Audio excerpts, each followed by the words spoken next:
नमस्कार, आप सभी का स्वागत है यूट्यूब चैनल कुमार फाइनेंस पर। इस वीडियो में हम बात करेंगे एक पेनी share dish TV India limited के बारे में, जिसका प्राइस 23 सितंबर 2022 को करीब 7% के रेट से गिरता है। लेकिन पिछले एक महीना का डेटा देखा जाए तो ये ऑलमोस्ट 90% ऊपर जाने के बाद वहां से ये करेक्शन आता हुआ दिखा। वैसे भी ओवरऑल मार्केट में निगेटिव ट्रेंड बना रहा और निफ्टी भी करीब 1.5% से ज्यादा का गिरावट दिखाया। और इस ट्रेडिंग सेशन में बहुत सारे स्टॉक आपको ऐसे मिलेंगे जिसके शेयर प्राइस में भारी गिरावट होती हुई दिखी। वैसे देखा जाए तो डिश टीवी इंडिया लिमिटेड का पास्ट परफॉर्मेंस पिछले एक साल हो 1.5 साल हो कोई खास नहीं रहता है और एक तरह से इसने निगेटिव ट्रेंड ही दिखाया है। पिछले 3-4 दिन में डिश टीवी के शेयर प्राइस में एक अच्छा रैली होता हुआ दिखा। जब ये न्यूज आया मार्केट में, इसके चेयरमैन जवाहरलाल गोयल ने रिजाइन कर दिया, जिसका एक बहुत बड़ा पॉजिटिव इम्पैक्ट इसके शेयर प्राइस पर होता हुआ दिखा और एक अच्छा खासा रैली इसमें देखने को मिली। क्या इस शेयर को प्रेजेंट मार्केट प्राइस पर बाई करके फ्यूचर में एक मल्टी बैगर या अच्छा रिटर्न पाया जा सकता है? आने वाले फ्यूचर में इस कंपनी का बिजनेस कैसा रह सकता है?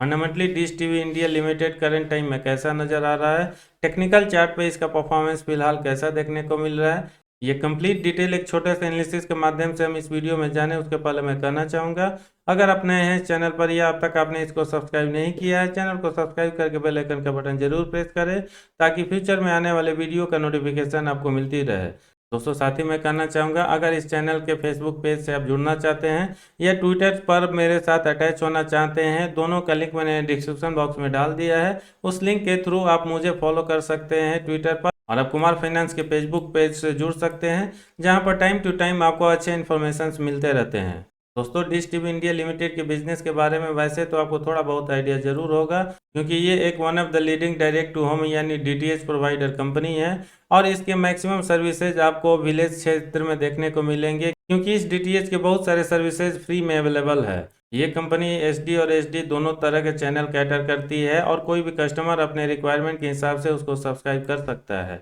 करंट टाइम में इसके पास 3 ब्रांड्स हैं जो अक्रॉस द इंडिया फैले हुए हैं, जिसमें डिश टीवी, D2H और जिंक डिजिटल है। करंट टाइम में इसका मार्केट कैप 3,462 करोड़ है और ये एक स्मॉल कैप की कंपनी है। स्टॉक भी आपको काफ़ी लो और 4.68 देखने को मिलेगा, क्योंकि पिछले कई सालों से इस शेयर में कोई खास मूवमेंट ही नहीं हुआ है। पिछले कुछ क्वार्टर्स के रिजल्ट के बेसिस पर आपको इसका ROC और ROE अच्छा देखने को मिलेगा और ये 25.5% और 45% के आसपास है। ईयर्स के साथ कंपैरिजन करके देखा जाए किस तरीके से इस कंपनी ने लास्ट क्वार्टर में अपना परफॉर्मेंस दिया है, G entertainment market cap wise number 1 position पर आपको देखने को मिलेगा, जबकि डिश टीवी इंडिया आपको नंबर 7 पोजीशन पर इस लिस्ट में आएगा। और जो भी 7 कंपनी का यहाँ पे डिटेल दिया हुआ है, सबसे खराब परफॉर्मेंस क्वार्टर सेल्स के मामले में आपको डिश टीवी का ही नजर आएगा, क्योंकि ये निगेटिव करीब 17% के आसपास रहता है। क्वार्टरली प्रॉफिट वेरिएशन में भी इस कंपनी का परफॉर्मेंस आपको काफ़ी खराब नजर आएगा और इस मामले में भी ये नंबर 2 पोजीशन होल्ड करेगी, क्योंकि नंबर 1 पोजीशन पर आपको टीवी 18 ब्रॉडकास्ट नजर आएगा।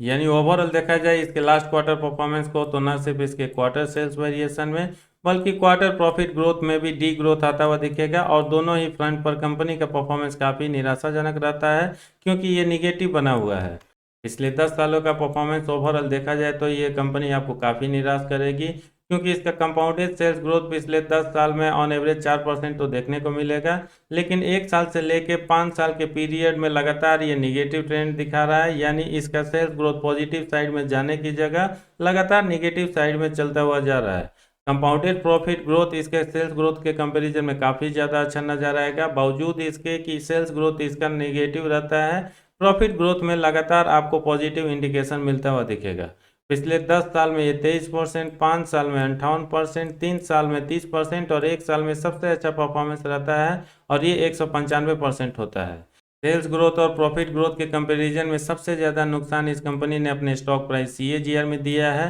क्योंकि पिछले 10 साल से लगातार इसने निगेटिव रिटर्न ही दिया है अपने इन्वेस्टर्स को और एक तरह से उनको बर्बादी की तरफ लेकर गया है, क्योंकि एक साल भी आपको इस पीरियड में ऐसा नहीं देखने को मिलेगा जब इस स्टॉक ने अपने शेयर होल्डर को पॉजिटिव साइड में रिटर्न दिया है। रिटर्न ऑन इक्विटी के मामले में जरूर हम इसके परफॉर्मेंस को अच्छा मान सकते हैं पिछले 1 साल के बेसिस पर, लेकिन 3 साल का हो या 5 साल का परफॉर्मेंस हो, ये काफ़ी खराब माना जा सकता है, क्योंकि मात्र ये 8 से 12% के रेंज में रहता है।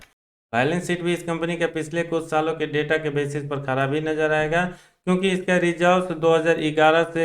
मार्च 2018 के बीच में बढ़ता हुआ दिखेगा और ये निगेटिव से बढ़ के 6562 करोड़ तक जा पहुंचता है। लेकिन वहां से आप देख सकते हैं लगातार इसके रिजर्व में गिरावट होती हुई दिखेगी और फाइनली ये 6562 करोड़ से घट के 744 करोड़ तक जा चुका है। बोरिंग पार्ट पे नजर डालें तो आपको इसका सेकेंड हाफ अच्छा नजर आएगा, क्योंकि फर्स्ट हाफ में एक बार फिर से अगर देखें तो 2011 से लेकर 2018 के बीच में ये 1076 करोड़ से बढ़ के 3154 करोड़ तक पहुंचता है। लेकिन यहाँ से कंपनी के ऊपर कर्ज थोड़ा सा कम होता हुआ दिख रहा है और फाइनली ये 378 करोड़ तक आ चुका है। यानी कंपनी के ऊपर कर्ज तो कम हुआ है, लेकिन अभी भी काफ़ी ज़्यादा है। इसके मार्केट कैप को कंसीडर करें या करेंट टाइम में जो भी इसके पास रिजर्व है उसके बेसिस पर अगर डेट टू इक्विटी रेशियो यहाँ पर हम निकालें तो फिलहाल आपको 0.4 के आसपास नजर आएगा, जिसको हम रेड अलर्ट की तरफ जाता हुआ तो नहीं कर सकते, लेकिन इसको अच्छा भी नहीं मान सकते क्योंकि अभी भी ये 0.5 के आसपास बना हुआ है। शेयर होल्डिंग पैटर्न इस कंपनी का बहुत ज़्यादा खराब नजर आएगा, क्योंकि प्रोमोटर्स की होल्डिंग जो काफ़ी दमदार हुआ करती थी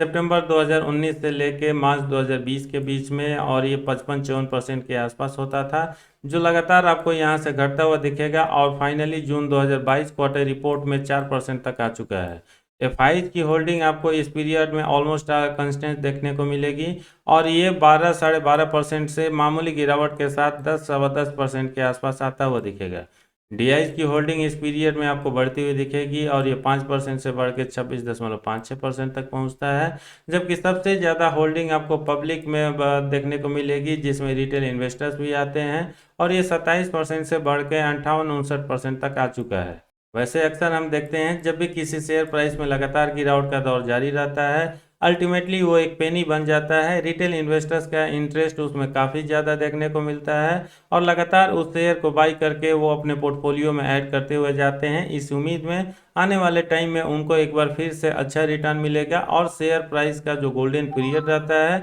वहां पर वो पहुंचता हुआ दिखेगा। लेकिन बहुत कम ही केसेज आपको ऐसे देखने को मिलेंगे जब कोई भी शेयर अपने बहुत ही हाई प्राइस से नीचे गिर के पेनी बनता है और वहां से एक बार फिर से उठ के अपने हाई को टच करता है। डिश टीवी इंडिया लिमिटेड अपने शॉर्ट एनालिसिस में भी फेल होता हुआ नजर आएगा, क्योंकि करेंट टाइम में स्ट्रेंथ इसके पास 7, अपॉर्चुनिटी 3, टोटल 10 स्कोर हो रहा है, जबकि इसके अगेंस्ट में भी वीकनेस 10 और थ्रेट 0 और 10 का ही स्कोर निकल कर आ रहा है। यानी अगर किसी शेयर या कंपनी का शॉर्ट एनालिसिस बैलेंस भी नजर आता है, दोनों साइड में अगर पॉइंट बराबर भी होता है उसको निगेटिव भी माना जाता है, क्योंकि चाहे कोई इंडिविजुअल हो या कंपनी हो, उसका वीकनेस उसके स्ट्रेंथ को हमेशा डोमिनेट करता है। पिछले 1 मंथ के डेटा पे नज़र डाला जाए किस तरीके से लोगों का इंटरेस्ट इस शेयर में बनता हुआ दिख रहा है, इसके लिए आप वॉल्यूम एनालिसिस पर नज़र डाल सकते हैं। ऑन एवरेज पिछले 1 महीना में आपको 2 करोड़ शेयर ट्रेड होता हुआ दिखेगा, जिसमें डिलीवरी का परसेंटेज 47.5 रहता है। 1 वीक एवरेज डेटा के हिसाब से एक बार फिर से आपको 46-46% के आसपास डिलीवरी आती हुई दिखेगी,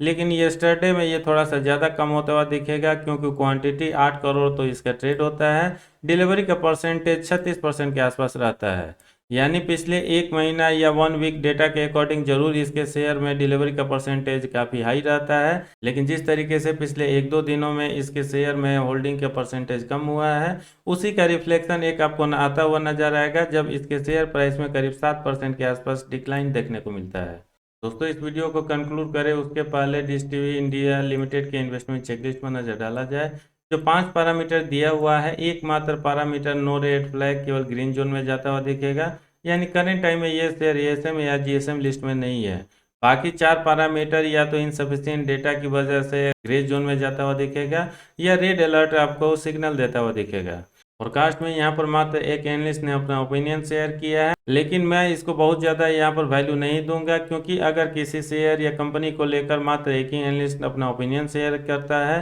कम से कम मेरे अकॉर्डिंग ये 10 या इसके ऊपर होना चाहिए, ताकि उसमें पिक्चर थोड़ा सा ज़्यादा क्लियर हो और जेन्युइन के आसपास हो। जो भी एक एनालिस्ट ने अपना ओपिनियन शेयर किया है उनके अकॉर्डिंग भी इस शेयर का प्राइस फोरकास्ट आपको नेगेटिव साइड में ही देखने को मिलेगा, और जो ये करंट टाइम में करीब 19 रुपये के आसपास चल रहा है, आने वाले 1 साल में 14-14.5 रुपये के आसपास जाता हुआ दिख सकता है। रेवेन्यू ग्रोथ को लेकर जो इस एनालिस्ट का फोरकास्ट आया है, ये भी कोई बहुत अच्छा नज़र नहीं आ रहा है और ये पॉजिटिव साइड में मात्र 0.32% दिखाया गया है, जबकि अर्निंग पर शेयर को लेकर भी जो फोरकास्ट आया है ये भी काफ़ी खराबी आपको देखने को मिलेगा, क्योंकि मार्च 2023 तक के लिए जो फोरकास्ट किया गया है और भी इसमें डिक्लाइन आता हुआ दिख सकता है। और इसका ईपीएस जो करंट टाइम में -9.95 चल रहा है, -17.91 तक जा सकता है। फाइनली अगर मैं अपने ओपिनियन की बात करूं, डिश टीवी इंडिया लिमिटेड का फ्यूचर कैसा रह सकता है, चाहे इसका रेवेन्यू ग्रोथ हो या शेयर प्राइस ग्रोथ हो, मेरे अकॉर्डिंग एक बार फिर से इसका खराब दौर आगे भी कंटिन्यू रह सकता है। और जो पास्ट में इसने परफॉर्मेंस दिया है खराब साइड में,